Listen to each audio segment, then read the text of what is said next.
साथियों, आज हम संज्ञा के विकार के बारे में जानकारी हासिल करेंगे कि संज्ञा में किन कारणों से विकार उत्पन्न होता है। सबसे पहले लिंग हम जानेंगे।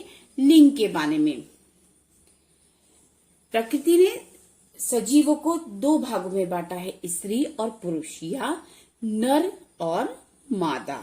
या तो उन्हें स्त्री और पुरुष कहते हैं या फिर नर या मादा। स्त्री और पुरुष अथवा नर या मादा, इनमें सजीव और निर्जीव सभी सम्मिलित हैं। व्याकरण में नर एवं अथवा मादा की पहचान लिंग के अंतर्गत आती है। लिंग की परिभाषा क्या होती है ये हम जानते हैं। शब्द के जिस रूप से पता चले कि वह नर पुरुष जाति का बोध है या स्त्री मादा जाति का, उसे व्याकरण में लिंग कहते हैं। यानी शब्द से के जिस रूप से हमें पता चले कि यहाँ पर किसी पुरुष के बारे में कहा गया है या किसी स्त्री के बारे में कहा गया है, उसे व्याकरण की दृष्टि में लिंग कहते हैं। उसे व्याकरण में लिंग कहा जाता है। शब्द के जिस रूप से मतलब हमें पता चले। जैसे आगे देखेंगे, लिंग के दो भेद होते हैं, स्त्रीलिंग और पुल्लिंग। यानी पुल्लिंगवाची और स्त्रीलिंगवाची। पुल्लिंगवाची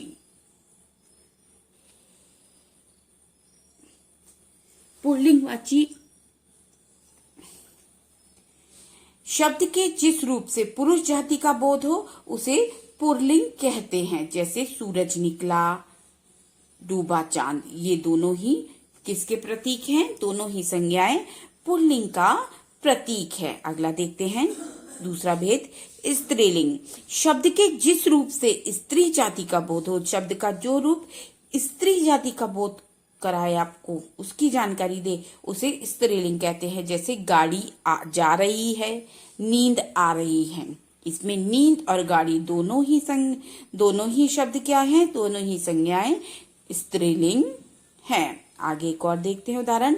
एक बार एक ही वस्तु पदार्थ के लिए दो अलग शब्द स्त्रीलिंग या पुल्लिंग हो सकते हैं। जैसे मैंने उसका हित किया, मैंने उसकी भलाई की।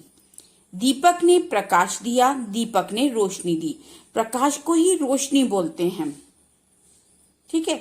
प्रकाश जो दीपक से जो लाइट निकल रही है, जो प्रकाश निकल रहा है, उसी को हम रोशनी भी बोलते हैं। लेकिन वही कहा है, एक वस्तु के जब दो अलग अलग संज्ञाएं प्रयोग की जाती हैं तो अलग अलग हो सकती हैं। जैसे प्रकाश पुल्लिंग में आ गया और रोशनी स्त्रीलिंग में आ गया। हित पुल्लिंग में आ गया और भलाई स्त्रीलिंग में आ गई।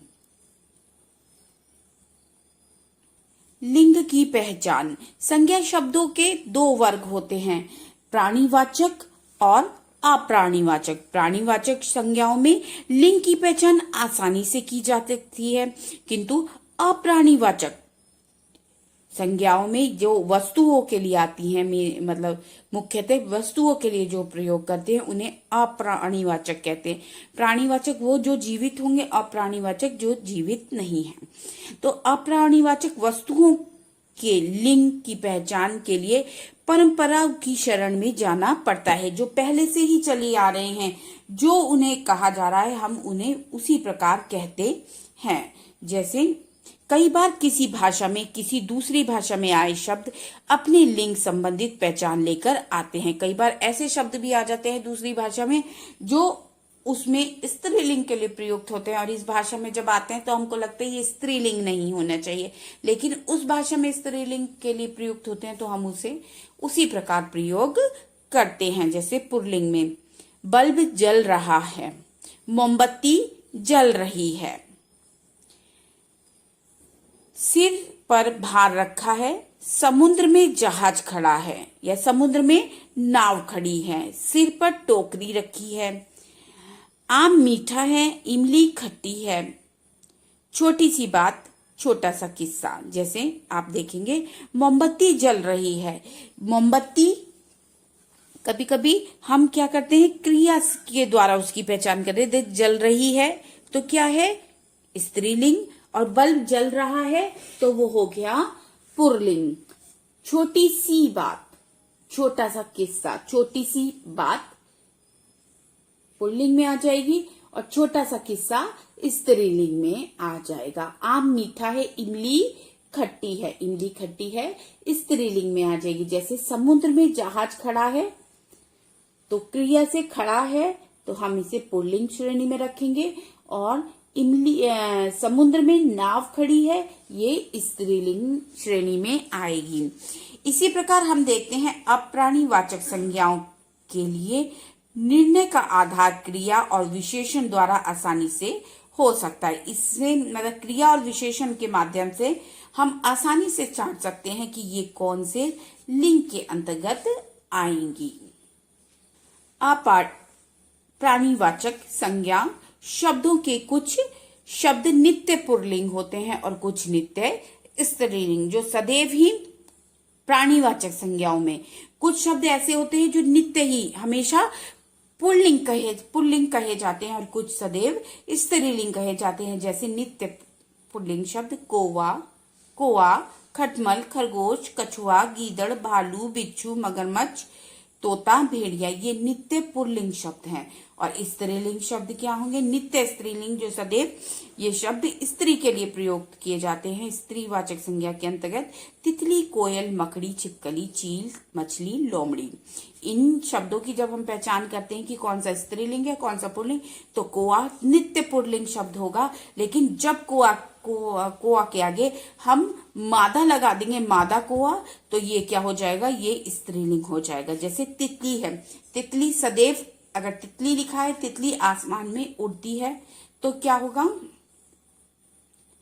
तो ये स्त्रीलिंग के अंतर्गत आएगा सदैव। लेकिन अगर लगा दे नर तितली, तो वो पुल्लिंग के अंतर्गत चला जाएगा। जैसे खरगोश शब्द ही ये पुल्लिंग का बोधक है, ठीक है, ये पुल्लिंग में ही रखा जाएगा। और अगर इसका हमको स्त्रीलिंग बनाना है तो हमें मादा खरगोश लिखना पड़ेगा। जैसे लोमड़ी सदैव स्त्रीलिंग शब्द है, तो अगर हमें इसका पुल्लिंग बनाना है तो नर लोमड़ी हमें लिखना पड़ेगा। आइए आगे चलते हैं। कुछ समूहवाचक शब्द भी नित्य पुल्लिंग होते हैं, कुछ नित्य स्त्रीलिंग। जैसे नित्य पुल्लिंग झुंड, संघ, दल, जत्था, वर्ग, समूह, लोग, ये सदैव क्या रहते हैं? ये पुल्लिंग शब्द होते हैं। और नित्य स्त्रीलिंग शब्द होते हैं भीड़, टोली, कक्षा, कमेटी, सरकार, सभा, समिति, सेना इत्यादि। आइए आगे बढ़ते हैं। पदवाचक शब्द अपने आप में ना तो स्त्रीलिंग माने जाते हैं ना पुल्लिंग। जो पद वाले वो होते हैं, जो कोई पोस्ट को लेकर होता है। जैसे प्रधानाचार्य आ रहे हैं, प्रधानाचार्य आ रही हैं। यहां प्रधानाचार्य कहना अनिवार्य नहीं, यानी प्रधानाचार्य यानी प्रिंसिपल के लिए कहा गया है प्रधानाचार्य आ रहे हैं, ये पुल्लिंग के लिए प्रयोग हो रहा है। प्रधानाचार्य आ रही हैं, तो ये स्त्रीलिंग के लिए। ये शब्द दोनों के लिए प्रयुक्त हो सकता है, जो पद का शब्द होता है। जैसे मैनेजर स्त्री भी हो सकती है और पुल्लिंग भी, तो मैनेजर ही रहेगा। प्रधानमंत्री ही रहेगा। प्रधानमंत्री श्रीमती इंदिरा गांधी, प्रधानमंत्री नरेंद्र मोदी, ये स्त्रीलिंग। ये प्रधानमंत्री शब्द दोनों के लिए समान रूप से प्रयुक्त हुआ है, चाहे वो स्त्री के लिए किया जाए या पुल्लिंग के लिए। लेकिन आचार्य, अध्यापक शब्द पदहीन श्रेणियां हैं। इसमें आचार्य, अध्यापक का अध्यापिका के रूप में लिंग परिवर्तन किया जाता है। लेकिन राष्ट्रपति, गवर्नर, राजदूत, सचिव, पार्षद, मैनेजर, प्रबंधक इत्यादि ज्यों के त्यों प्रयोग किए जाते हैं। आगे देखते हैं। एक ही चीज के अलग अलग नामों से लिंग में अंतर देखने को मिलता है। जैसे नेत्र, नयन सदैव पुल्लिंग होते हैं, पर आंखें स्त्रीलिंग के अंतर्गत आती हैं। ग्रंथ पुल्लिंग होता है, पुस्तक स्त्रीलिंग। शरीर पुल्लिंग, काया स्त्रीलिंग। यश पुल्लिंग और शोहरत स्त्रीलिंग। पत्र पुल्लिंग, और पत्र को ही चिट्ठी बोलते हैं, लेकिन चिट्ठी स्त्रीलिंग शब्द है। धन पुल्लिंग, माया स्त्रीलिंग, दौलत स्त्रीलिंग। हिंदी में कुछ संज्ञा शब्द ऐसे भी हैं जो अलग अलग अर्थों में भिन्न लिंगी हैं, जैसे धातु क्रिया मूल के अर्थ में पुल्लिंग। धातु दूसरा, जैसे धातु कहते हैं सोने चांदी को भी धातु कहते हैं, और धातु वही जो हम पढ़ धातु जो हम पढ़ते हैं, पढ़ से बना है, जैसे बोलते हैं मूल धातु पढ़ है, पढ़ से पढ़ना बना है क्रिया शब्द लगाकर। ठीक, तो धातु जो क्रिया शब्द लगाकर हम बनाते हैं मूल शब्द में, वो पुल्लिंग होती है। लेकिन दूसरी धातु जैसे सोना चांदी तांबा, इन्हें धातु बोलते हैं, ये सदैव स्त्रीलिंग होते हैं। धूप प्रकाश के अर्थ में स्त्रीलिंग होती है, और धूप ज्वलनशील पदार्थ के रूप में धूप प्रकाश के अर्थ में स्त्रीलिंग होती है, वही धूप ज्वलंत पदार्थ के अर्थ में पुल्लिंग होती है। उपयुक्त दिए गए लिंग पहचान के नियमों में हर एक स्थिति में सही सही लिंग की पहचान नहीं की जा सकती।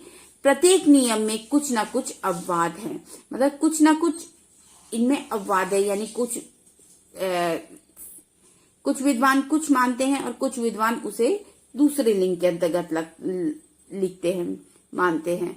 तो उन्होंने कहा कि कुछ शब्द ऐसे भी हैं जिन पर अपवाद है, जो न स्त्रीलिंग में आते हैं ना पुल्लिंग के अंतर्गत माने जाते हैं। स्त्रीलिंग की पहचान के कुछ नियम। निर्जीव संज्ञाओं में जो अकारांता या इक्रांता हैं, वे प्राय स्त्रीलिंग के रूप में जाने जाते हैं, जैसे नदी, चाबी, हंसी, खुशी, नमी, गर्मी, सर्दी, रोटी, चटनी, इलायची, सब्जी आदि। अपवाद किसमें है? कुछ विद्वान इन्हें स्त्रीलिंग में रखते हैं, कुछ लोग पुल्लिंग में लगाते हैं, जैसे दही, घी, पानी, मोती आदि, जिसमें जिसका अंत बड़ी ई की मात्रा से होता है, अंत में उसे पुल्लिंग की संज्ञा है। मतलब इसमें कुछ विद्वान इसे स्त्रीलिंग में रखते हैं और कुछ विद्वान इन्हें पुल्लिंग में रखते हैं, इसलिए इस पर अपवाद है। दोनों ही में रखी, मतलब किसी में भी आप रख सकते हैं इन्हें। ई, इया, आई, आवट, आहट इत्यादि आदि प्रत्यय से बनी संज्ञाएं बहुधा स्त्रीलिंग में की पहचान होते हैं, जैसे ई से बनी गर्मी, गरीबी, गर्मी, सर्दी, सूखा। इया से बने डिबिया, गुड़िया, लुटिया, चुहिया। आई से बनी पढ़ाई, लिखाई, चढ़ाई, मिठाई, लंबाई। आहट से बने घबराहट, हकलाहट, चिल्लाहट, और आवट से बने लिखावट, सजावट, थकावट, रुकावट और बनावट। भाषाओं, बोलियों और लिपियों का नाम अधिकतर स्त्रीलिंग होता है, जैसे हिंदी, पंजाबी, गुजराती, देवनागरी, रोमन, फारसी इत्यादि। ये क्या होती हैं? सदैव स्त्रीलिंग होती हैं। शरीर के अंगों के कुछ अंगों के नाम, जैसे नाक, नाक, आंख, गर्दन, टांग, पलक, हथेली इत्यादि स्त्रीलिंग होते हैं। नदियों के नाम गंगा, यमुना, नर्मदा, कोसी, सतलुज, गोदावरी, अलकनंदा आदि सभी नाम स्त्रीलिंग होते हैं।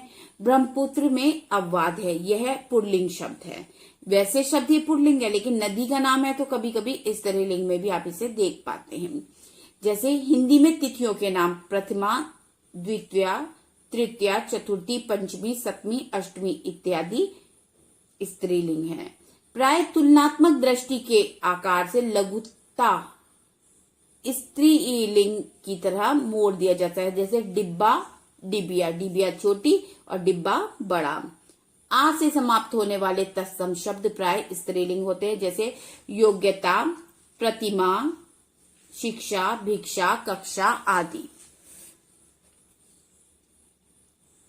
पुल्लिंग शब्दों की पहचान के नियम। अप्राणीवाचक संज्ञाएं जो अकारता अ से अंत होने वाली होती है, वे पुल्लिंग होती हैं, जैसे पर्वत, शहर, नगर, गांव, बाजार, रथ, पथ आदि। नीचे दिए गए प्रत्ययों से बनी संज्ञाएं प्राय पुल्लिंग के रूप में पहचानी जाती हैं, जैसे आ, छोटा, बड़ा, छाता, छत्ता आदि। आपा, मोटापा, बुढ़ापा। पन, अपनापन, लड़कापन, बचपना, बेगानापन इत्यादि। आव, दुराव, छिपाव, लगाव आदि। तव, पुरुषत्व, स्त्रीत्व, अपनत्व। आर, सुनार, लोहार, कुम्हार। एरा, ममेरा, चचेरा, फुफेरा, सपेरा इत्यादि। आकार की दृष्टि से भारी भरकम वस्तुओं को पुल्लिंग के रूप में पहचाना जाता है, जैसे पर्वत, समुद्र, आकाश, गट्ठर। हिंदी के महीनों दिनों के नाम जैसे श्रवण, भाद्रपद, सोमवार, रविवार आदि पुल्लिंग में आते हैं। ग्रहों के नाम सूर्य, चंद्रमा, राहु, केतु ये किस में आते हैं? जितने भी हैं ये पुल्लिंग में आते हैं। बस एक पृथ्वी स्त्रीलिंग ग्रह मानी जाती है। पर्वतों के नाम पीपल, नीम, बरगद, आम, अमरूद, जामुन आदि क्या है? सब पुल्लिंग है। और इमली को स्त्रीलिंग है, इमली स्त्रीलिंग। पर्वत, देशों, रत्नों के नाम अपवादों को छोड़कर पुल्लिंग ही हैं, जैसे श्रीलंका और मणि को छोड़कर ये दोनों स्त्री जाति का बोध कराते हैं। इन्हें स्त्रीलिंग के अंतर्गत रखा गया है। जैसे अपवाद में वही है कि कुछ विद्वान इसे स्त्रीलिंग के अंतर्गत रखते हैं और कुछ पुल्लिंग के अंतर्गत, मणि और श्रीलंका को। पुल्लिंग शब्दों से स्त्रीलिंग बनाना, जैसे आ और आ को ई में बदलना, जैसे पुल्लिंग नाना, नानी, मामा, मामी, दादा, दादी, चाचा, चाची। ठीक, आगे आ को ईया में बदलकर, जैसे चूहा, चुहिया, बूढ़ा, बुढ़िया, मुन्ना, मुनिया। व्यवसाय या जातिवाचक शब्दों के अंत में इन का आइन करने पर, जैसे धोबी का धोबिन इन करने पर, चौधरी का चौधराइन, लाला का ललायन, जुलाहा का जुलाहन। कुछ संज्ञा शब्दों के अंतिम स्वर अ को में आनी और या आणी का प्रयोग करना, जैसे देवर, देवरानी, सेठ, सेठानी, इंद्र, इंद्राणी, नौकर, नौकरानी, क्षत्रिय, छत्राणी, रुद्र, रुद्राणी। ई में ईनी या ईणी का प्रयोग करके बदलकर उसको परोपकारी, परोपकारिणी, हाथी, हथनी, रोगी, रोगिणी, भोगी, भोगनी, सन्यासी, सन्यासिनी। वान मान के स्थान पर वती, मति का प्रयोग लगाकर सत्यवान, सत्यवती, भाग्यवान, भाग्यवती, धनवान, धनवती। अंत में आ लगाकर, जैसे वृद्ध का वृद्धा, बाल का बाला, अग्रज का अग्रजा, अनुज का अनुजा। अक में इका लगाकर, अक के स्थान पर इका लगाकर अध्यापक से अध्यापिका, लेखक से लेखिका, शिक्षक से शिक्षिका और नायक से नायिका। अंत में अ के स्थान पर नी लगाना, आ के साथ नी का प्रयोग कर, जैसे भील का भिलनी, ऊंट का उठनी और चांद का चांदनी। कुछ शब्द थोड़ा स्वतंत्रता लेते हुए, जैसे पिता, माता, भाई, बहन, भैया, भाई, भाभी, वर, वधु, मर्द, औरत, वीर, वीरांगना, नर्तक, नर्तिका या नृत्यांगना। लिंग परिवर्तन में सूची वाक्य रचना पर पड़ने वाला प्रभाव, जैसे हिंदी भाषा का वाक्य संरचना में संज्ञा या सर्वनाम के लिंग वचन परिवर्तन से उसके विशेषण या क्रिया पर प्रभाव पड़ता है, जैसे वह जा रहा है, वह जा रही है। क्रिया पर प्रभाव पड़ रहा है। पिताजी खाना खा रहे हैं, माताजी खाना खा रही हैं। यानी जो संज्ञा शब्द है उससे क्या है, संज्ञा या सर्वनाम शब्दों से वह जा रही है, वह जा रहा है और यह वह जा रही है, यानी ये पुल्लिंग के लिए और ये स्त्रीलिंग के। पिताजी खाना खा रहे हैं, क्रिया पर प्रभाव पड़ा। माताजी खाना खा रही हैं, पिताजी खाना खा रहे हैं और माताजी खाना खा रही हैं। आप बहुत अच्छे हैं, ये विशेषण, इसका विशेषण शर्ती अच्छे हैं, तो ये पुल्लिंग के लिए। आप बहुत अच्छी हैं, तो ये स्त्रीलिंग के लिए। जैसे वह मेरा भाई है, वह मेरी बहन है, तो इसमें ये मेरी स्त्रीलिंग के लिए प्रयुक्त हुआ है और मेरा